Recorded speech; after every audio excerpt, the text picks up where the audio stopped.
Literally, we were on a construction site, and being able to see a little bit every day that it was being built, it kept it real, and you saw it go from a paper to reality. Living through Temp City, just being able to be in a building after that was incredible.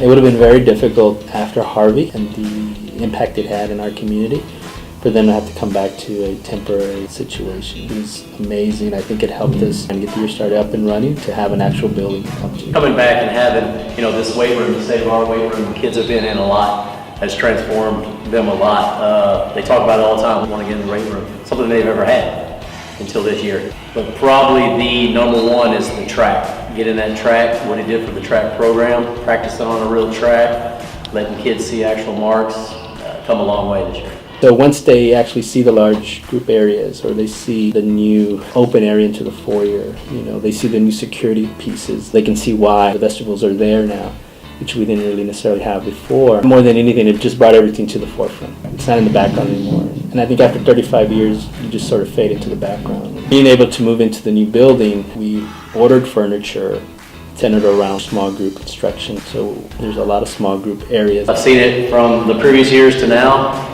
and vast difference. Much better for, I think, the faculty, much better for the kids and the community. Just grateful.